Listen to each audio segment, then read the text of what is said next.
Buenas tardes, a nombre del Programa Universitario de Estudios de Género les doy la bienvenida a esta conferencia con la que clausuraremos el foro del día de hoy.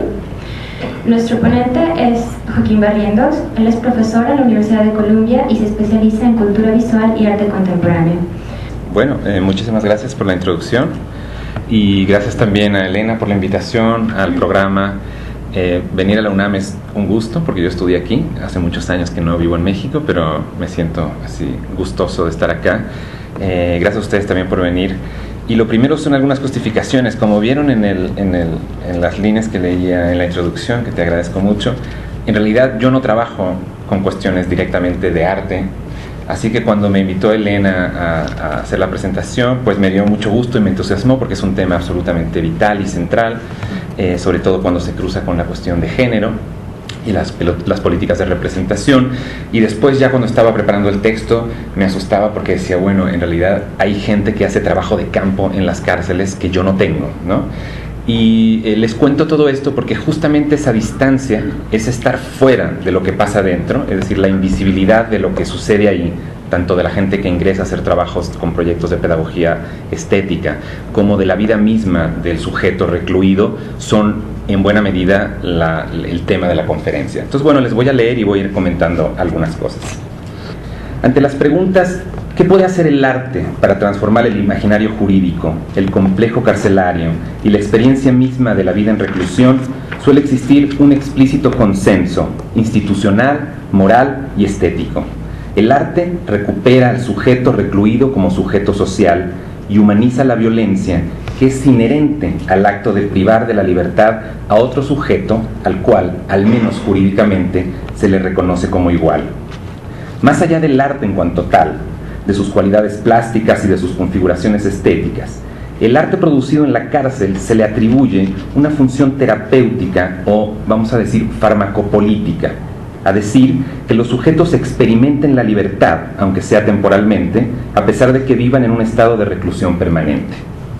Pero, ¿de qué tipo de experiencia hablamos cuando decimos que, a través del arte, una mujer recluida experimenta la libertad, que de hecho no posee como condición jurídica, afectiva o corporal? En definitiva, ¿cuáles son las pretensiones estéticas de la justicia ahí donde el arte y la prisión se encuentran y se interpelan mutuamente? En un conocido artículo titulado Derechos naturales, derechos culturales y política de la memoria, el historiador de origen alemán Andreas Heusen habla del arte como una forma de trabajo, la cual, por su configuración estética, puede hacer justicia. El argumento de Heusen es el siguiente: sin los derechos culturales, los derechos humanos resultan incapaces de cumplir el imperativo moral y jurídico de la democracia. A su vez, sin los derechos naturales o de la naturaleza, como los llama él, los derechos culturales se vuelven un instrumento para la violación de los derechos humanos en nombre de la propia democracia, debido a que instauran una suerte de relativismo legal en nombre de la propia democracia, al hablar de categorías supraindividuales, es decir, escalar la jurisprudencia a nivel del grupo cultural, la raza, la etnia, etc. El discurso sobre los derechos humanos y culturales, afirma Heusen, y lo cito, debe ser respaldado por casos concretos de violación de derechos y puede ser apoyado por obras de arte que capaciten a nuestra imaginación para reconocer lo que Susan Sontag llamó el dolor de los demás. Fin de la cita. Lo que Heusen parece querer decir es que el arte estimula nuestra imaginación moral y nos permite compadecer con el otro, es decir, padecer el dolor ajeno como si fuera propio. Aparentemente, sería dicha experiencia compartida a través del arte la que, en el caso de la prisión, estaría en capacidad de reintegrar al sujeto recluido como sujeto social, en definitiva, como un igual. La obra de arte escogida por Heusen para plantear su argumentación es Cibolet, una instalación que la artista colombiana Doris Salcedo emplazó en la Tate Modern de Londres en 2008, la cual plantea el problema de la inmigración como espacio de exclusión y la pérdida de los derechos humanos de los sujetos migrantes. Su elección no es nada gratuita. Como se sabe, la palabra Shibolet en los relatos bíblicos es aquella que no puede ser pronunciada correctamente por los extranjeros y que por lo tanto es la que divide al mundo entre amigos y enemigos. Es la palabra que, en la capacidad performativa del habla, separa la humanidad de la barbarie a través del logos. El extranjero que puede nombrarla goza de los derechos humanos, mientras que quienes no pueden hacerlo quedan expulsados por la ley de la palabra al exterior de la justicia. Lo que yo entiendo de las palabras de Huizen es que el público que camina de un lado y del otro de la grieta no solo ve la representación del problema universal de la inmigración, sino que a través suyo podemos ponernos en el lugar del inmigrante, del que no habla nuestra lengua, del que está excluido en el afuera de la práctica de los derechos humanos. Si aceptamos esta lectura, las preguntas que siguen serían entonces las siguientes. ¿Cómo puede convertirse ese espacio moral que nos ofrece el arte para compadecer con el otro en un imaginario jurídico diferente?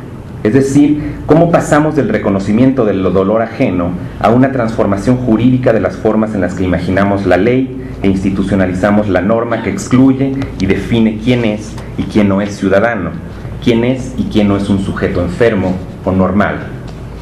Traduciendo el caso a la relación arte-prisión, la pregunta sería más o menos la siguiente.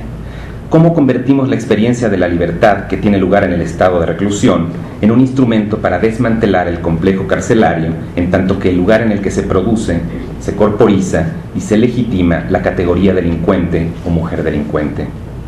Sin negar la función pedagógica que puede tener el arte y sin cuestionar la necesidad de convertir el complejo carcelario en un territorio desde el cual se puede de hecho ejercer la crítica y la descolonización de la imaginación jurídica, lo que me gustaría hacer aquí es problematizar ese consenso que separa y al mismo tiempo establece una suerte de interdependencia entre el arte como un lugar de expresión del yo, de libertad, y la prisión como lugar de privación normada de la libertad. En otras palabras, de lo que me gustaría hablar hoy es del arte y de la prisión como los extremos de un mismo horizonte compartido, aquel en el que lo humano de los derechos humanos toca sus límites y la representación de la libertad se separa del ejercicio de la libertad. 1. Museos, prisión y clínica. El nacimiento del arte, en tanto que territorio para ejercer la crítica del sujeto, y el nacimiento de la prisión, en tanto que tecnología disciplinar, son constitutivos del paso de las sociedades de control a las sociedades disciplinares.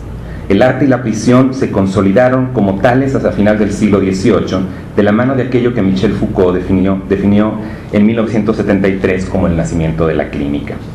Esta, según nos relata Foucault, se basa en un principio reformatorio, centrado en la higiene del cuerpo social y en las tecnologías científico-visuales para definir la normalidad y lo patológico. Recordemos que el subtítulo del libro es precisamente Hacia una arqueología de la mirada médica, en donde mirar el cuerpo instituye una forma de poder.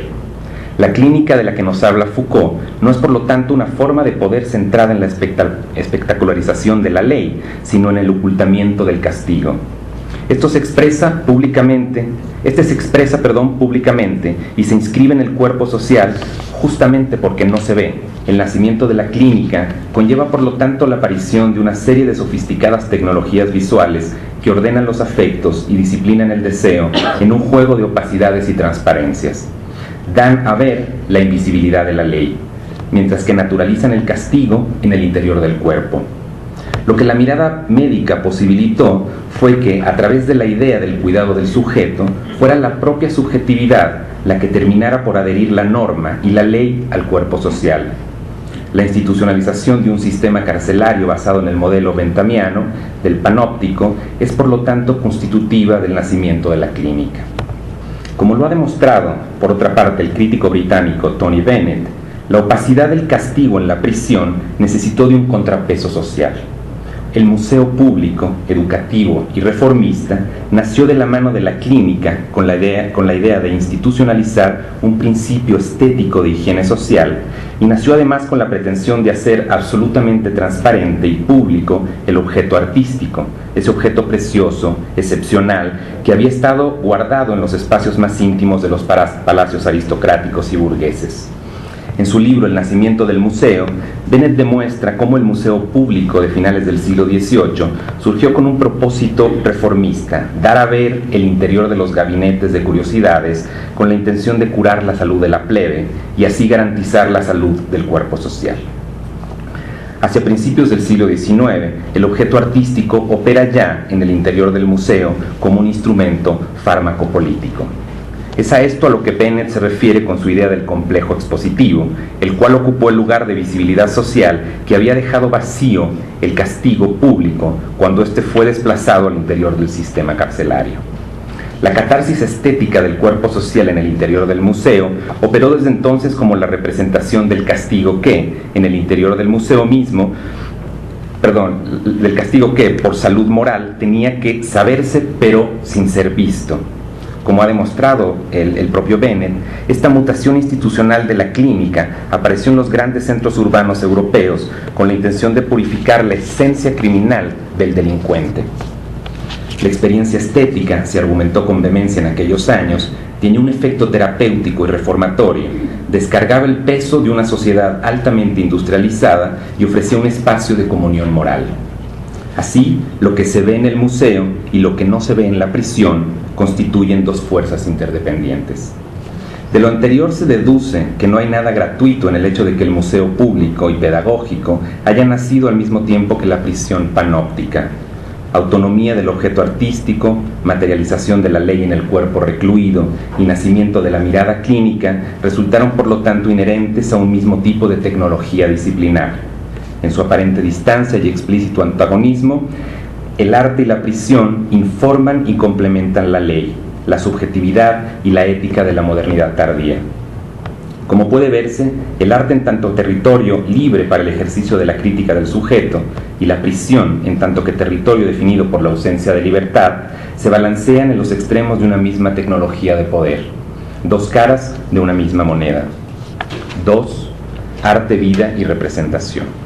Ahora bien, hacia la década de los 60 del siglo XX, el objeto artístico y la autonomía estética que había nacido junto a la clínica entraron en conflicto consigo mismos. Fiel a su filiación crítica ilustrada, el arte se vio forzado a expresar, en toda su dimensión plástica y política, la contradicción inherente que había hecho del arte un territorio de excepción, un territorio de pura representación. ¿Qué sentido tiene representar la libertad por medio de la pintura, por ejemplo, cuando se vive en un estado jurídico de privación de la libertad? Al mismo tiempo que Foucault hablaba del nacimiento de la clínica, algunos artistas declararon como terminado el carácter excepcional de aquello que el filósofo francés Jacques Rancière llama el régimen estético del arte. A partir de entonces, el arte se negó a sí mismo, se anuló como espacio de representación y se propuso reencontrarse con la vida misma. En esto es en lo que en buena medida descansa el programa político de las neovanguardias artísticas. Pero el reencuentro entre la vida y el arte no podía ser más paradójico. La autonomía estética que lo había separado de la vida para convertirlo en un territorio de pura libertad creativa era la misma que lo convertía ahora en una cárcel, en la cárcel de la representación. Esta coyuntura del arte quedó nítidamente plasmada en la obra del argentino Horacio Zavala de 1974, la cual lleva por título justamente "Este papel es una cárcel". El cuestionamiento, como puede intuirse, no es solo el del soporte, el del papel como territorio del arte, sino el del arte mismo, de su capacidad crítica de nombrar y declararse como una zona, aunque sea temporalmente, libre. El problema del afuera y del adentro de la representación, junto al problema del adentro y la fuera de la ley, de la prisión y de la libertad normada, fundan el espacio en el que acontece lo político, donde política y estética se cruzan. El propio Rancière se ha referido a este problema como un doble circuito, el de la estética de la política y el de la política de la estética. Ahora bien, si lo que define la biopolítica es el ejercicio del poder como una tecnología para la producción y la gestión normativa de la vida, la fusión del arte en la vida debería entenderse como el punto de quiebre de la sociedad disciplinar. En la medida en que las formas de producción del arte quedarían por un lado normadas por las formas de producción y reproducción de la vida, y en la medida en que la negación del arte en cuanto arte por el otro desmantelaría de facto la autonomía artística, de lo que nos habla la dupla arte como prisión y arte como vida, es en realidad el comienzo del fin de la sociedad disciplinar y del fin de la clínica tal cual la conocíamos. En efecto, la sociedad disciplinar de la que habla Foucault en 1963 constituía un modelo biopolítico de poder que tenía más de 150 años de existencia y que en buena medida, hacia la segunda mitad del siglo XX, estaba experimentando una nueva metamorfosis.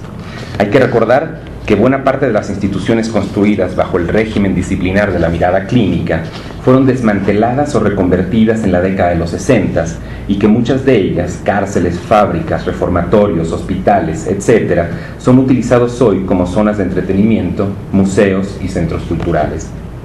La relación arte-prisión y sociedad neoliberal trae consigo las siguientes preguntas. ¿Cómo se expresa hoy esa tecnología de poder que antes tomaba la forma de la mirada clínica? ¿Cómo se expresa hoy su propósito propedéutico y reformatorio?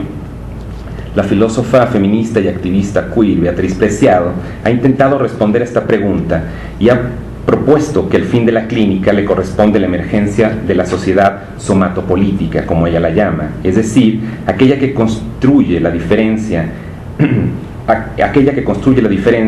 y el ejercicio de poder no en el nivel anatómico, sino en el nivel somático del cuerpo, aquel en el que la invisibilidad del castigo ya no corresponde a la no presencia del cuerpo, sino a la invisibilidad de las tecnologías afectivas que lo ordenan, lo hacen posible y lo cargan de una serie de ficciones patológicas, sexualizadas, racializadas, etc.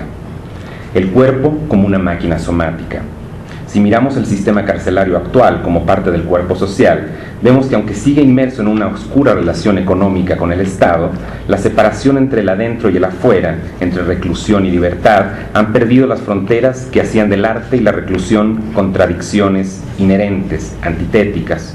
El arte entra y sale de la prisión fácilmente.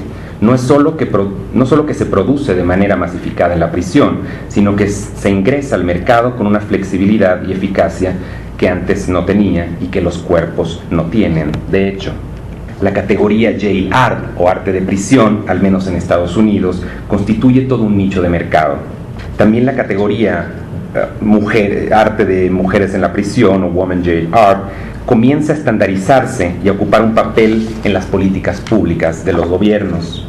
En muchos de los casos, el centro de la representación es la violencia de género y el performance, el medio para expresar un problemático concepto de igualdad de género en el entorno artístico y carcelario.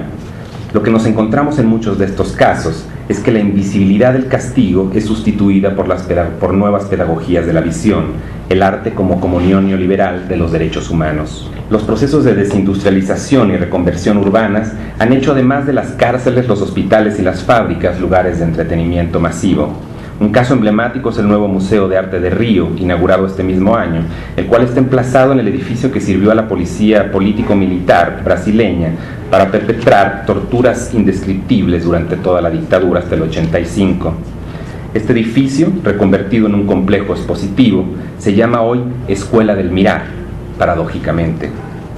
Hay muchos otros casos, Lecumberri aquí y la propia Pinacoteca de Sao Paulo. Es una tendencia estandarizada de reconversión de espacios antiguamente carcelarios, incluso algunos convertidos en espacios de exposición de lo que ocurrió en este lugar, como en Ushuaia, un famoso recinto carcelario. La autonomía del castigo ha perdido, por lo tanto, su fisionomía disciplinar, sin que ello signifique que haya dejado de ser una tecnología patriarcal de opresión y discriminación. Todo lo contrario, el arte se reencuentra hoy con el castigo para humanizarlo, para higienizar la mirada neoliberal. La pregunta con la que iniciamos, ¿qué puede hacer el arte hoy para transformar el imaginario jurídico, el complejo carcelario y la experiencia misma de la vida en reclusión? Tiene que responderse, por lo tanto, yendo un poco más allá del consenso que acepta el papel del arte como una mediación humanitaria. Si es verdad que la sociedad disciplinar ha sido desembancada por la política de los afectos y que nos encontramos ante la defunción de la clínica, nuestra pregunta por la relación entre arte y reclusión tiene que contestarse tomando en cuenta la porosidad institucional entre el adentro y el afuera de la cárcel, punitiva y estética, así como también la dimensión somática de los cuerpos, el adentro y el afuera del cuerpo social y el carácter representativo y pragmático de los derechos humanos. La categoría artista recluso o mujer artista recluida tiene por lo tanto una dimensión que va más allá de lo que podría definirse como la responsabilidad social corporativa del complejo carcelario y de su lógica económica de humanizar el dolor y el castigo. De lo que nos habla el permanente ingreso y egreso del arte en la prisión en nuestros días es de los límites jurídicos y morales de conceptos tales como democracia, justicia y responsabilidad social. 3. Arte, reclusión y género. Es aquí donde el problema de género emerge con toda su densidad y en donde las teorías feministas clásicas, la teoría crítica eurocentrada y el propio Michel Foucault titubean o de hecho se derrumban. Hablar del problema del género no como un problema asociado a la categoría mujer, presa, o a la categoría mujer artista, sino como el problema de las tecnologías somático-políticas con las que se define la ley, la reproducción de los imaginarios jurídicos y la defensa de los derechos humanos, nos obliga a recombinar todos los elementos que participan en la naturalización de la diferencia: la clase, el sexo, la raza, etc.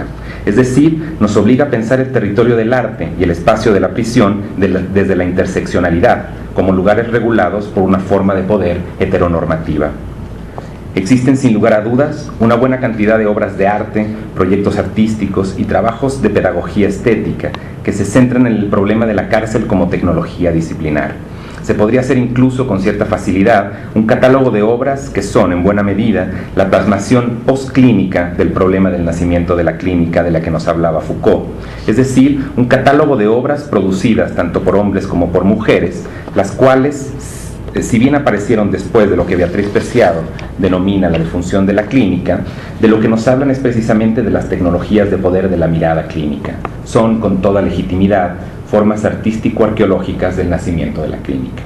En la serie fotográfica de la artista indonesa Fiona Tan, titulada Correction o Corrección o Correccionario, los retratos de mujeres presas son contrastados con retratos de hombres y mujeres carcelarias, los cuales son instalados reproduciendo fotográficamente el sistema espacial del panóptico del que hablaba Bentham. Reclusos, custodios y representación fotográfica como una misma tecnología de control. En su video Five Dots o 5 puntos, el artista ecuatoriano Tomás Ochoa recupera el material producido durante un taller con jóvenes en un centro de educación socioeducativa en Mendoza, Argentina, a quienes hace declamar frases tomadas del libro Vigilar y Castigar de Foucault, las cuales aparecen y desaparecen junto a las canciones que estos chicos componen en la cárcel, las cuales hablan de su libertad perdida o ansiada. Si buscan 5 points o 5 puntos Tomás Ochoa, les aparece el video en Google. Y ahí pueden ver, básicamente el video lo que hace es hacerles recitar y declamar textos de Foucault en medio de sus canciones que construyeron como expectativas de libertad dentro de la cárcel. Esta pieza se complementa con material científico forense, tomado de los expedientes clínicos de los reclusos y de la mediación de su condición de delincuentes. Todo este aparato clínico y etnográfico del que hablaba Foucault, de la mirada clínica, sigue operando desde luego hoy en las cárceles. Cómo se media la figura del delincuente, etc. La artista peruana radicada en Estados Unidos, Milagros de la Torre, hija de un alto cargo militar responsable de las prisiones en Lima, trabaja la fotografía, pero ya no centrándose en el retrato de los y las reclusas, sino en la estética y la feminización del aparato de control al interior del recinto carcelario. No puedo entrar mucho en el detalle, pero lo que ven aquí es uno de los trajes que usan las custodias, que es un traje antibalas, ¿no? Entonces es toda la construcción estética de la vivencia de estar en la cárcel y del cuidado de las reclusas, del cuidado del propio ser. Para la 10ª Bienal de Arte Joven de París del 77, el colectivo mexicano Proceso Pentágono creó una instalación, la cual reproducía una cámara de tortura, aludiendo al ejercicio de poder de las dictaduras latinoamericanas. En tanto que instalación penetrable, esta obra invitaba al espectador a convertirse en torturador y torturado, haciendo de la representación del poder una experiencia somática, arte y prisión como experiencia de vida. Les paso algunas imágenes. Esta obra se reconstruyó hace poco por el propio museo de la universidad y es parte de la colección, pero estas son fotografías de la instalación original, que hay todos los elementos de tortura, los cables eléctricos, famosos tehuacanazos, todo lo que conforma el aparato de tortura, ¿no? En nivel simbólico, visual y arquitectónico, está al interior de este espacio al que uno literalmente podía entrar, ¿no? La obra es compleja de explicar aquí porque fue producida en un contexto en el cual el que les invitó a producirla para esta bienal era un uruguayo al que se le asociaba con las formas de poder dictatorial en aquellos años. Entonces la obra fue al mismo tiempo una protesta y una denuncia contra las dictaduras latinoamericanas. Es una historia complicada. Esta es la instalación que se hizo, la reconstrucción de la obra que se hizo hace unos años. El catálogo podría aumentar. Sin embargo, aunque estos trabajos hablan o aluden de alguna manera al problema de las mujeres en reclusión, ya sea retratándolas o dibujando el contexto carcelario en cuanto tal, en realidad no atraviesan el problema del género en toda su problemática. En buena medida, son fieles al planteamiento de Foucault, quien tampoco se centró explícitamente en conectar los dispositivos de vigilancia y las tecnologías de la mirada clínica en la especificidad del género. Como ante el problema racial y colonial, nos encontramos ante un inminente vacío, el cual no puede suplirse simplemente ilustrando cómo es que se disciplina a la mujer dentro de las tecnologías generales de poder. Desde mi punto de vista, la construcción del género rebasa esto que es, no obstante, un problema sustancial. Quiero decir que la categoría mujeres o mujeres en reclusión no constituye la especificidad del problema del género asociado al nacimiento y a la defunción de la clínica. El problema es mucho más complejo. Como pueden ver aquí, la complejidad está retratada en el libro que la propia Spivak escribió hace algunos años, primero como artículo, después como un texto separado. Pueden hablar los subalternos, en el cual describe los límites de la deconstrucción en general y las deudas teóricas del postestructuralismo en particular, el de Derrida y el de Foucault. Al introducir el problema del sujeto subalterno desde la perspectiva de género, Spivak le cuestiona al postestructuralismo el deseo interesado de preservar a un sujeto y con él el aparato patriarcal de Occidente. Hay que recordar aquí que la tesis de Spivak en este libro sostiene que el problema no es que los subalternos no puedan hablar, sino que no son escuchados. Su intento de comunicación, afirma Spivak, fracasa. Quienes entienden su lengua y deberían estar interesados en su voz son precisamente aquellos quienes dejan que ésta se vuelva inaudita en el subtexto de la vida cotidiana, manteniéndolos por lo tanto en los márgenes de los relatos y en el drama de las alegorías nacionales. La pregunta que sigue no es entonces si las mujeres artistas reclusas pueden o no hablar, es decir, si pueden o no expresarse a través del arte, sino si estamos en capacidad de escuchar lo que estas mujeres artistas nos quieren decir. Aquí el problema de la visibilidad y el de la escucha vuelven a encontrarse. Hay que recordar que recluir alude con su acepción latina a la palabra recludere, que significa al mismo tiempo confinar y acallar, cerrar y silenciar. La vinculación que tuvo desde su origen con los eremitas y con la vida monacal se asocia por lo tanto al sujeto que se mantiene distante de la sociedad y en silencio, el que se priva, voluntariamente o no, del habla. Es una ruptura con la comunidad dialógica y con la ley. De ahí que la pregunta de Spivak resulta imprescindible. Recordemos que la propia figura que utiliza Spivak para exponer su crítica a la deconstrucción en la segunda parte del libro es que el mensaje transmitido a través del cuerpo de la mujer, es decir, la menstruación como registro de la subjetividad femenina que queda tras el suicidio de las viudas Satie, resulta inaudito para las otras mujeres, incluidas aquellas que viven en el entorno inmediato de la propia Spivak. El mensaje se transmite, el suicidio, la huella de sangre, pero no es escuchado. Hay un texto, pero este resulta tan intempestivo que no puede ser reconocido como tal. Según Spivak, el suicidio de estas viudas no es entendido como un mensaje filosófico, como una forma de conocerse o redimirse, o como un comentario a las políticas de la vida, debido a que, y la cito, este espacio filosófico no se acomoda a la autoinmolación de la mujer. En lo que a ella se refiere, ponemos nuestra atención en el espacio creado para sancionar los suicidios que no pueden reclamar ningún conocimiento verdadero. En el caso de la autoinmolación de la viuda Satie, el ritual no está redefinido como patriarcal, sino como un crimen.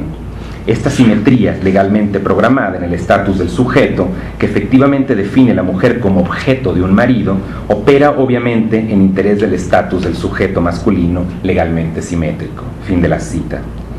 Traemos a colación las palabras de Spivak, ya que en ellas se plantea el juego de simetrías y asimetrías que atraviesan la producción y la textualización del subalterno. Mientras que la mujer subalterna solo puede vivir su vida como un sujeto construido asimétricamente, ella lo llama asymmetrically gender, como construido asimétricamente a través de la producción misma del género, a la viuda que se suicida se le denuncia y se le pide que muera bajo la ley simétrica de los sujetos masculinos. En otras palabras, la dimensión política y disensual de su suicidio es anulada y su muerte legislada bajo la ley heteronormativa del sujeto patriarcal. Es la ley de la necropolítica aplicada a la administración de la vida de los sujetos subalternos. Si trasladamos el problema del habla y de la visibilidad estética a la cárcel, nos encontramos que el análisis Foucaultiano solo tiene sentido si lo completamos con la crítica del sujeto subalterno del que habla Spivak, el cual regula lo que se ve y lo que se escucha desde una ley heteronormativa. La artista turca Nil Yalter realizó en 1974 una obra titulada La Roquette, Prison de Femmes, la Roquette, cárcel de mujeres, la cual se contrasta y hasta cierto punto complementa lo que no hay en Foucault, lo que en su análisis de la clínica no está del todo dicho. La obra es una instalación, la cual consta de una serie de dibujos, un video, fotografías y texto.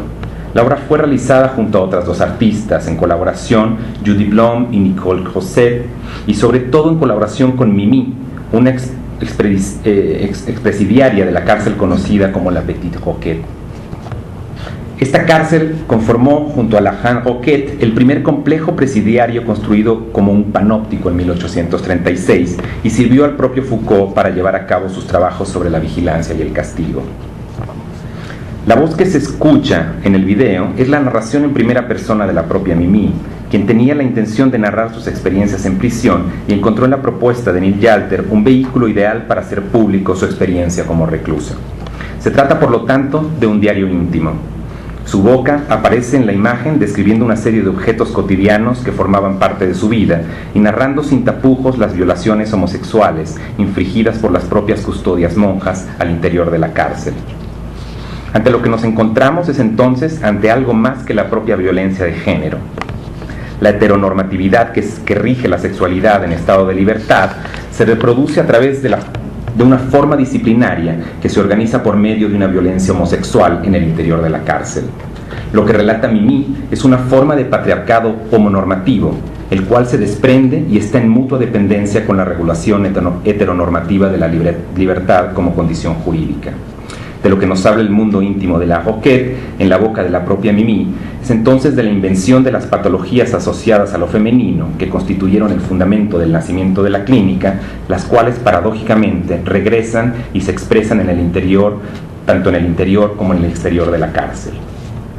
No es de extrañar que la propia Marguerite Duras haya realizado en 1967 una entrevista con la directora de esta institución, la Petite Roquette, preguntándole sobre temas como la sexualidad, el suicidio al interior de la cárcel, la reinserción y sus posibilidades, la violencia del sistema de justicia, etc. Su preocupación es el cordón, por cierto, se puede encontrar en internet en francés, también si ponen así, entrevista a Petite Roquette, Marguerite Duras, ahí les aparece. Su preocupación es el cordón umbilical que une y separa la violencia homonormativa al interior de la cárcel con la violencia heteronormativa en el exterior. El adentro y el afuera se difuminan de la misma manera que la separación anatómica entre patología del cuerpo de la mujer e higienización del cuerpo social a través del museo, la cárcel, el hospital y la ciencia se entrelazan mutuamente. La violencia de género y la violencia desde el género como una misma forma de poder.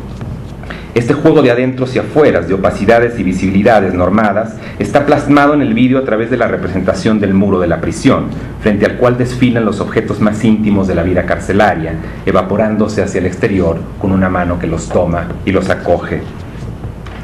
Les paso algunas imágenes de estos objetos, simplemente objetos con los que come, objetos con los que se abriga, etcétera, que son expulsados a través del video. La pieza se complementa además con una serie de dibujos en los que se representan los interiores de la cárcel y la vida de las monjas custodias, las cuales recuerdan a los dibujos que sirvieron para materializar las formas de castigo de la estructura espacial de la cárcel. Ven ahí, por ejemplo, todos los recintos monacales, ¿no? Constitutivos de estos espacios de poder, la propia representación visual del panóptico. y estos eran los dibujos que utilizaban a principios del siglo XVIII para construir los interiores de las celdas y de los pasillos, etc. Esta pieza fue creada en el 74, el momento preciso en el que Beatriz Preciado define como el inicio de la defunción de la clínica, el cual coincide además con la apropiación que hacen las artistas mujeres del video como una forma de exploración social de la intimidad. Y aquí es muy interesante ver cómo en estos años los artistas hombres mayoritariamente que están trabajando el video, que no es el video social, lo que hacen es utilizarlo para una exploración del yo, del sujeto que se representa. Así, Bruce Neumann y todos los artistas, Vito Acconci, todos son una exploración del yo. En cambio, el uso que hacen este colectivo de artistas es una exploración de cómo la intimidad está inscrita en el cuerpo social y político. Es una dimensión, digamos, de la apropiación de la imagen distinta. Esta pieza se realizó además al tiempo que el complejo penitenciario de La Roquette era desmantelado. Me gustaría cerrar mencionando brevemente una obra más reciente de la artista africana Rashma Shiva, la cual se titula The Vagina Monolith, o El monolito vagina. El trabajo de esta joven artista sudafricana consistió en convertir una emblemática cárcel, símbolo del apartheid en Sudáfrica, en una gran vagina, a la cual se ingresa hasta ser expulsado por una boca. Es la boca del artista como la metáfora del habla, del poder de nombrar. Al final del recorrido nos vemos cara a cara con el rostro del artista, quien nos ha ingerido vaginalmente y ahora nos interpela sin decirnos nada, desde su estado de libertad en reclusión. La alusión a la penetración vaginal en la violación carcelaria y la capacidad de hablar y ser escuchados se hace explícita, lo cual nos regresa el dilema planteado por Spivak. El arte producido en las cárceles por mujeres, caracterizadas como delincuentes, nos habla, lo vemos, incluso lo compramos, pero más allá de su capacidad terapéutica y farmacopolítica, su mensaje no es escuchado. Muchas gracias.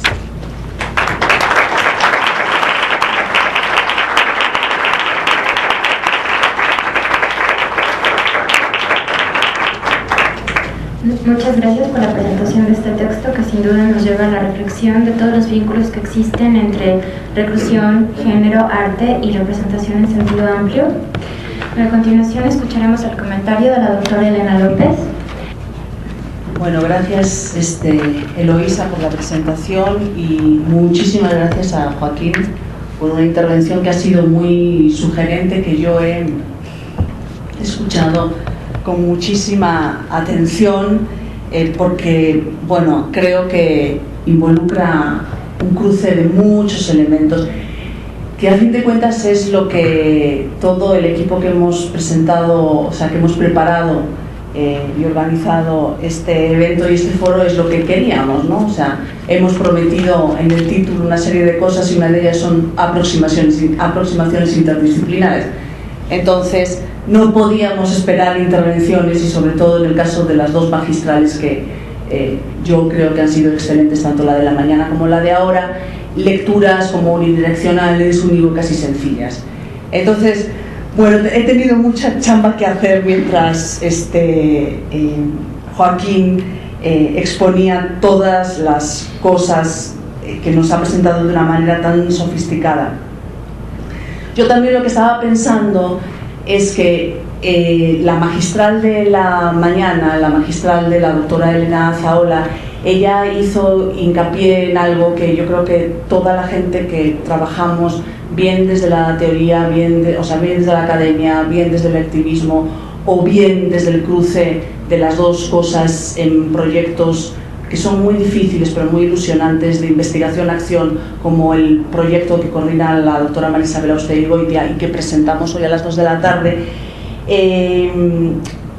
todos somos muy conscientes de que, como muy bien decía Zaola en la mañana, la problemática o la situación de las mujeres en reclusión es un fenómeno con muchas dificultades, con muchas entradas, para no ser negativos, o sea, tiene muchas dificultades, pero tiene muchos puntos de entrada desde donde se pueden hacer cosas, y es un fenómeno multideterminado. Entonces, dicho así, pues dices, está claro el panorama. La dificultad viene en, siendo un fenómeno multideterminado, es decir, un fenómeno que toda esa complejidad está movilizada por elementos que son sociales, que son económicos, que tienen que ver con cruces de divisiones sociales como el género, el color de piel, la clase social, la sexualidad. Creo que el tema de la religión, que es un tema del que no platicamos aquí, pero creo que también es un tema como muy interesante. Bueno, entonces toda la complejidad de factores que entran en un juego para constituir este fenómeno y al mismo tiempo para entenderlo y relacionarnos con él, necesariamente necesita enfoques interdisciplinares. Entonces, insisto, este fue el esfuerzo y este también es como el reto, ¿no?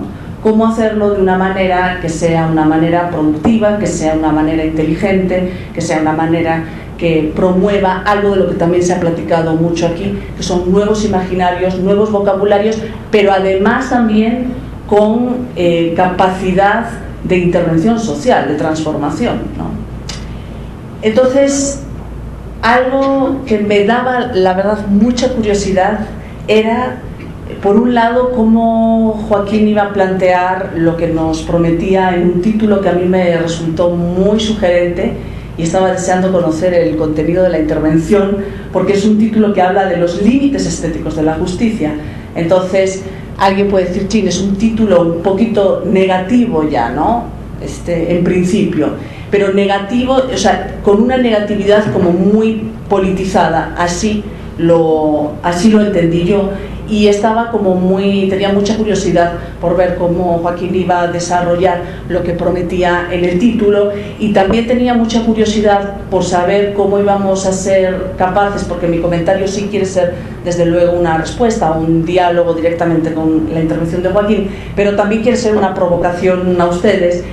Entonces, sí tenía esta curiosidad tanto por ver cuál era el contenido de lo que Joaquín iba a elaborar en relación con lo que prometía en como la segunda línea del título, que a mí ya me parecía muy sugerente, y luego ver cómo yo misma en el comentario íbamos a hacer lo que prometemos en el título, que es empezar a establecer como esas sinapsis interdisciplinares, que no es nada fácil si se quiere hacer bien. Si se quiere decir cualquier cosa, pues sí, todo es muy sencillo si se quiere decir cualquier cosa, pero si se quiere hacer de una manera muy seria, como lo que definitivamente pretendemos hacer en este proyecto de investigación, que insistimos es una colaboración del Programa Universitario de Estudios de Género, la Facultad de Derecho, ambas instancias de la UNAM y la CDHDF, si se quiere hacer así, hay que chambear mucho y hay que trabajar mucho.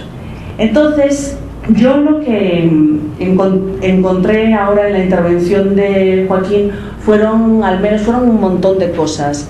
A mí particularmente me interesaron dos cosas que de una manera yo creo que muy interesante están en relación con, no sé si obsesiones es la palabra, pero con insistencias para patologizar menos el compromiso que tenemos con este tema, con insistencias y con cuestiones que nos preocupan, ¿no?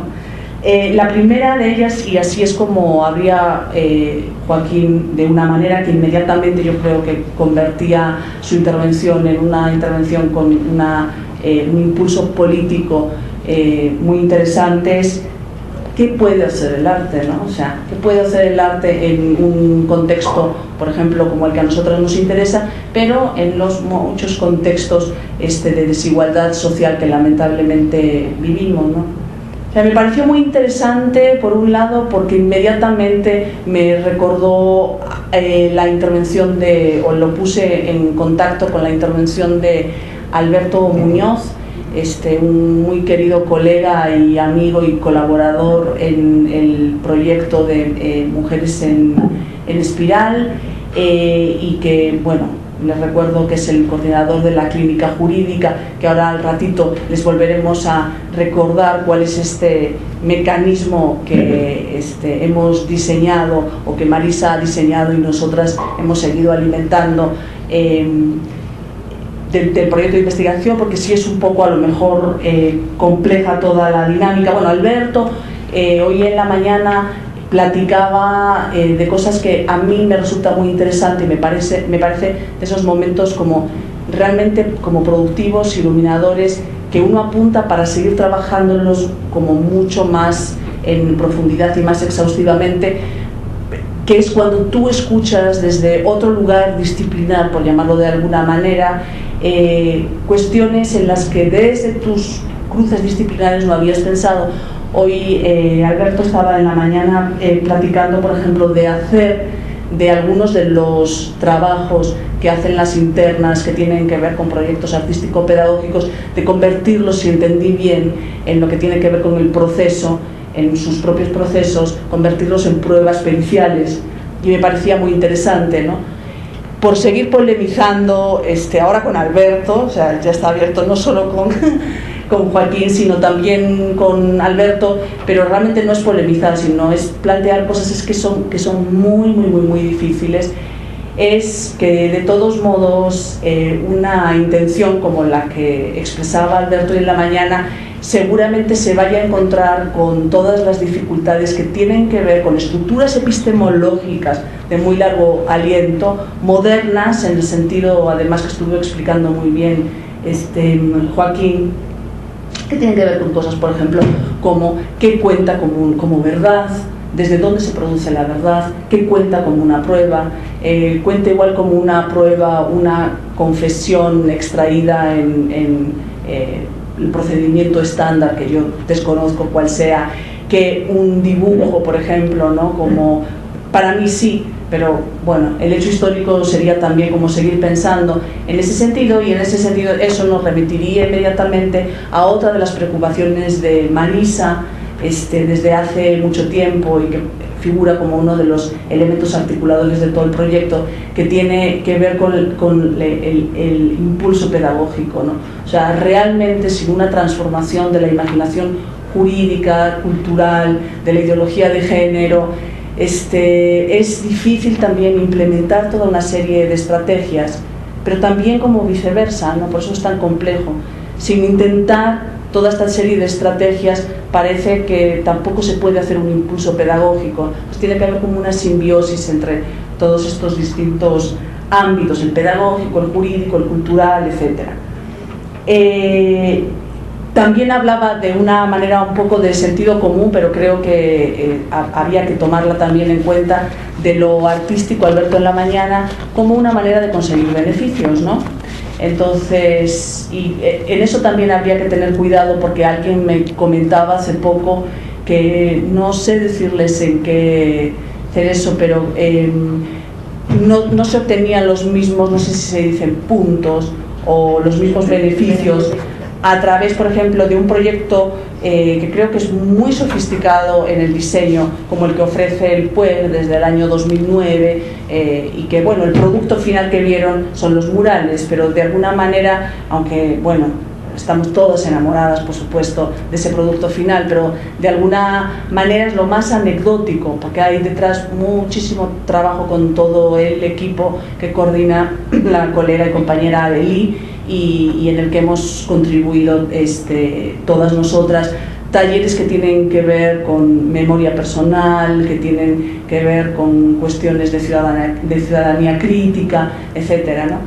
Entonces, alguien me decía que ese tipo de proyecto no da los mismos puntos que otro tipo de proyecto, el que sea, ¿no? Es decir, que dentro de las cárceles hay, digamos, un régimen de valor a los que a algunos proyectos se les asignan más o menos puntos que a otros, y por lo tanto dan más o menos beneficios unos que otros, ¿no? Entonces, bueno, lo que nos decía hoy Alberto creo que también es para tenerlo en cuenta y pelear, porque proyectos como el del PUEG, a lo mejor, que no sé si sea el caso, pero finalmente tengan las mismas posibilidades de ofrecer beneficios a las internas que otros. Y entonces me parecía como muy estimulante y muy interesante como lo que Alberto hoy, desde digamos el discurso jurídico y su práctica como abogado, se vinculaba con lo que estaba diciendo hace un rato Joaquín desde otro lugar, al hablar, por supuesto, de la función terapéutica en el mejor sentido. Deleuze tiene un libro famoso que se llama Crítica y Clínica, entonces no terapéutica en el sentido del libro de autoayuda para tenernos a todos como sanitizados y bajo control social de la manera más poco interesante y menos crítica, sino en un sentido terapéutico, realmente como transformativo, de movilización de la conciencia crítica, etc. Pasamos muy por encima de este punto, pero no es un punto para nada menor y se podría hablar horas de lo que significa esa relación. No me gusta porque parece como un poco unívoco, pero de esa dinámica terapéutica que se establece en los talleres. Yo creo que la gente, y creo que aquí hay mucha gente que tiene experiencia de trabajar en talleres dentro de las cárceles, sabe de lo que estoy hablando, ¿no? Entonces, creo que era algo importante a lo que se refería. Y lo que me pareció realmente como muy estimulante de lo que estaba ahora proponiendo o avanzando Joaquín es la idea de compasión, ¿no? De relación con el dolor del otro desde algún lugar que sea un lugar solidario. Y aquí viene uno también, yo creo, de los grandes retos de la gente que trabajamos en proyectos de investigación-acción y en proyectos que, bueno, tienen como este reto, este desafío, ¿no? Que es jugar con las dinámicas de poder que de todos modos siempre están ahí en juego, ¿no? Entonces, ojalá lo que estaba sugiriendo Joaquín sean como formas de movilización o de contagio de lo que es una indignación que es social y que hoy en la mañana tanto Marisa como Elena Zaola, como luego en el conversatorio estupendo que tuvimos, que moderó también estupendamente Lourdes, yo creo que era también como uno de los temas de preocupación, ¿no? Cómo hacerle para no ser asistencialistas, cómo hacerle para no ser paternalistas, cómo hacerle para realmente trabajar de una manera transformativa, ¿no? Creo que hay algo que a lo mejor, insisto, como de todos modos ha sido una exposición y una presentación realmente muy brillante y muy sofisticada, me ha costado quizás en algunos momentos capturar todo lo que estaba expresando Joaquín. Yo recuperaría algo que creo que no escuché en la intervención de Joaquín y que siempre escucho en cambio en todas y cada una de las intervenciones de nuestra querida colega y amiga Marisa Belaustegui-Goitia, que es la dimensión del placer, ¿no? Entonces hoy Marisa sí se refería a ese elemento en todos estos proyectos de intervención artístico-pedagógica como un intento por todo lo que ahora acabamos de recoger, entre lo que yo recordaba de Alberto en la mañana y nos compartía ahora Joaquín, pero creo que también hay un elemento de deseo, de formulación del deseo, que es muy complicado, es muy doloroso. Hoy también Marisa en la mañana, que hablaba de psicoanálisis al referirse también a la formación de Elena Zaola, yo recordaba que por lo menos en donde nosotras trabajamos, en Santa Marta, Catitla, hay muchísimas reservas en todo lo que tiene que ver con, no sé si el tratamiento, pero con el enfoque psicológico. Hay un equipo de psicólogos que trabajan con las internas dentro y hay muchísima resistencia, o yo diría incluso muchísima hostilidad frente a los enfoques psicoanalíticos, ¿no? Entonces se prefieren enfoques cognitivo-conductuales.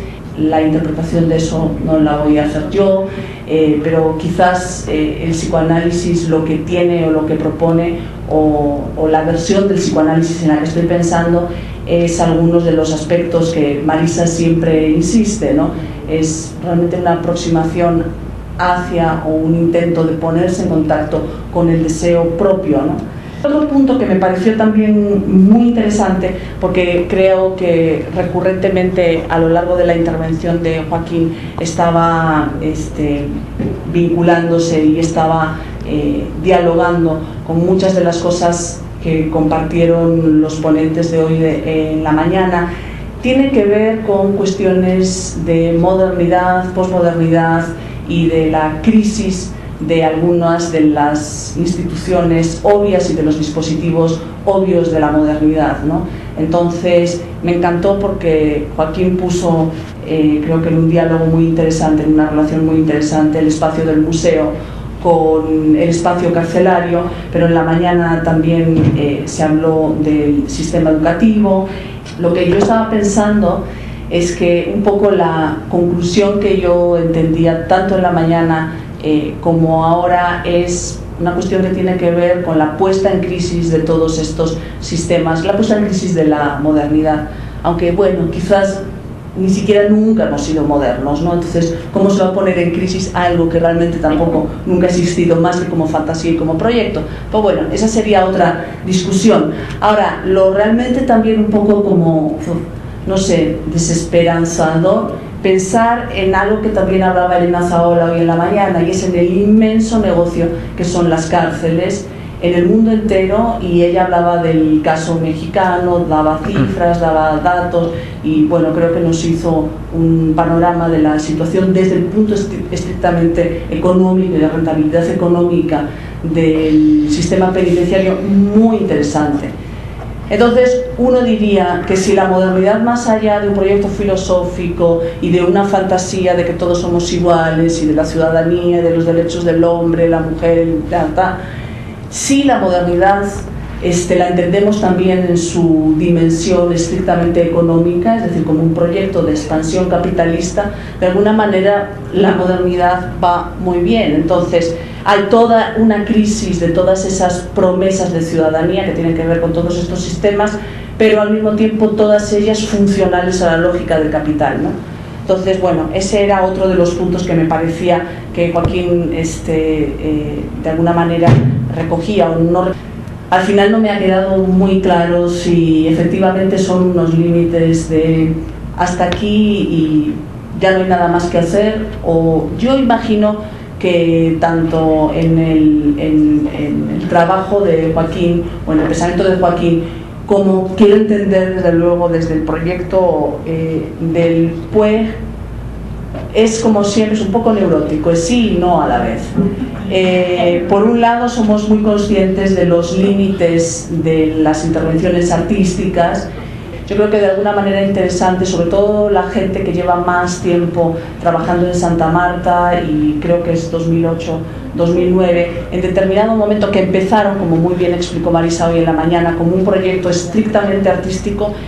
Yo creo que en determinado momento, y insisto, y dado el optimismo que nos caracteriza, pero en determinado momento ese optimismo no estaba reñido con un cierto realismo, ¿no? O sea, decir, el número de cosas y el alcance de las cosas que podemos hacer a través de todo el proyecto fantástico de los 4 murales y de intervención artístico-pedagógico tiene un límite.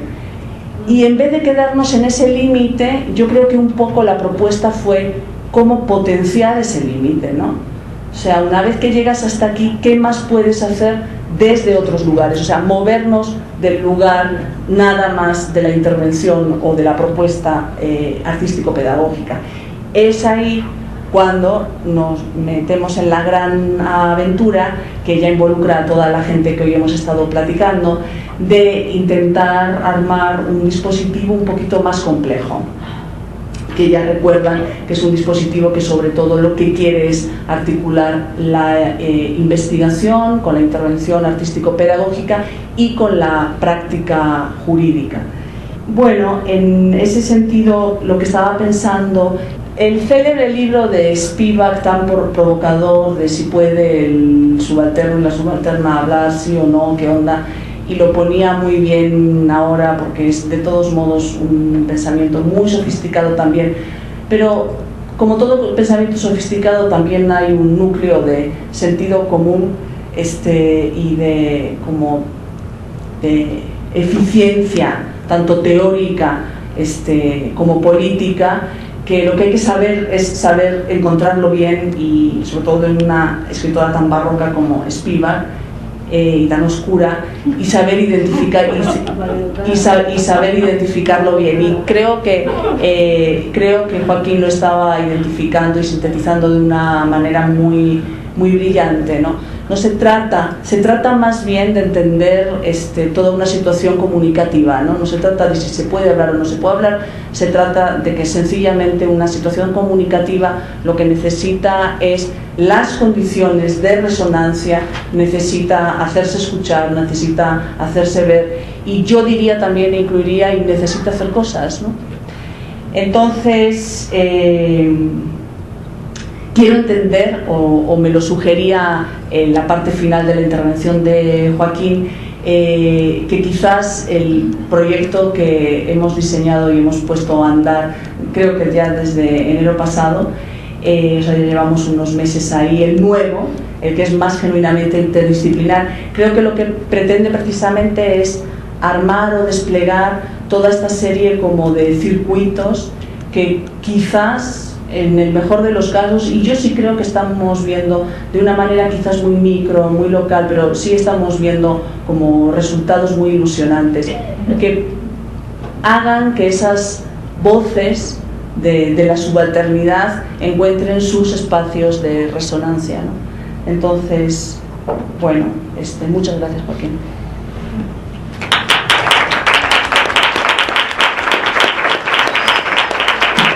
Mencionaste muchas cosas que son sustanciales para mí, que me preocupan, que están ahí, que justamente una de esas, la de no quedarse paralizado.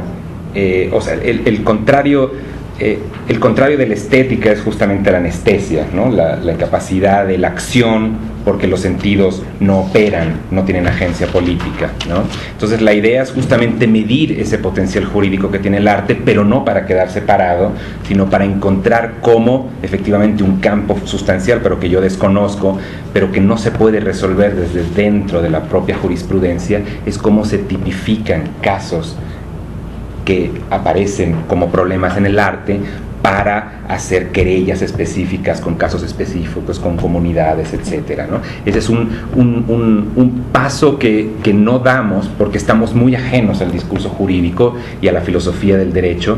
Y justamente hoy me comentabas antes de venir aquí que estaba haciendo una conferencia hoy, no sé si hasta el mismo tiempo, Boaventura de Sousa Santos, y él es la persona que está haciendo la descolonización del imaginario jurídico en términos globales, y él ha dado claves muy importantes que justamente, y esto quizás lo conecto con la parte que estaba diciendo al final, es lo que Spivak no hace. Spivak está hablando de un sujeto subalterno que cuando lo trasladamos a América Latina no tiene sentido, porque el proceso de descolonización que tuvo la India y la textualización del sujeto nacional en la India no se corresponde con el sujeto femenino racializado que encontramos en una cárcel hoy en México. Entonces la traducción no es directa, pero es verdad que sí, eso sí tú lo planteaste muy bien, es verdad que Spivak lo que hace es que marca unos límites a la deconstrucción y se da cuenta que un sujeto que parecía haber estado muerto agonizó, pero no, en realidad sigue presente, y ese sujeto es el que de alguna manera todavía pone en marcha, y Beatriz Preciado lo dice muy bien, somáticamente estas formas heteronormadas o patriarcales de poder, ¿no? Y esas son las que todavía creo yo no hago trabajo de campo en las cárceles, pero creo que ese trabajo, esa extensión, esa no paralización del trabajo está justamente ahí, ¿no? En no atenerse a la efectividad, mucho menos la cuantitativa del arte, es decir, esto que estabas haciendo, las puntualizaciones de qué tipo de trabajo artístico da puntos, ¿cómo lo medimos? Solo constructivamente, no constructivistamente. ¿Cuántas personas asistieron al taller? Tantos. ¿Cuántas cámaras fotográficas entraron? Claro, es que eso no nos dice nada de lo que pasó ahí dentro. ¿Me explico? No nos dice nada de cómo se construye la masculinidad y la feminidad en una cárcel. Los problemas son otros. Entonces el arte es un detonador de cosas, ¿no? Entonces ese límite nos sirve para entender cómo a partir de ahí podemos trabajar agencias políticas específicas, ¿no? Entonces bueno, esa es la conexión un poco que hacía yo. La otra, que en realidad no sé cómo abordarla, es la cuestión del deseo, porque yo pensé que sí había hablado del deseo, más desde la dimensión de los afectos, ¿no? Para mí no hay una construcción afectiva del cuerpo ni de la subjetividad, sino tiene que ver directamente con las formas en las que se gestiona el deseo, ¿no? El deseo es constitutivo, y es lo que Beatriz dice, somos máquinas de contestación somatopolítica, o ella lo dice peor, farmacopornográfica, ¿no? Porque estamos dopados a través del estesis, de cómo sentimos. Entonces el trabajo, si no es a través de los afectos y el deseo, no va a ningún lado, ¿no? El problema de las cárceles, lo que intentaba yo plantear acá, cuando lo trabajamos con la cuestión del género, es que es un problema que no sucede dentro de las cárceles, es un problema que sale y entra a la cárcel de manera permanente, ¿no? Las imágenes artísticas, los productos artísticos nos pueden hablar de esa circulación, ¿no? De problemas, de problemáticas, de afectos, de relaciones. Algunos de los trabajos que sí conozco de cerca, porque los hicieron amigos, me los contaron más en detalle y que además tienen que ver aquí con México y que sé que colaboraron de alguna manera contigo, con el proyecto, son el proyecto de Lorena y Fernando de la Yeca, que hicieron un trabajo así muy concreto, lo hemos hablado, vivimos en Barcelona, coincidimos en una temporada, y sí, Lorena hacía un trabajo interesante que seguramente lo conocen, que va comparando su axila con la de los presos, y entonces ahí sí que cómo se constituye efectivamente la masculinidad en un estado de reclusión, ahí sí que empiezan a operar cosas. Luego eso, ¿cómo se cuantifica? ¿Qué tipo de cuantimetría podríamos tener a nivel institucional? No lo sé. Yo creo que hay más capacidad de acción en avanzar hacia la tipificación, hacia el uso político y la agencia jurídica de esos casos. Es un campo que no conozco, pero creo que ahí hay una batalla por hacerse.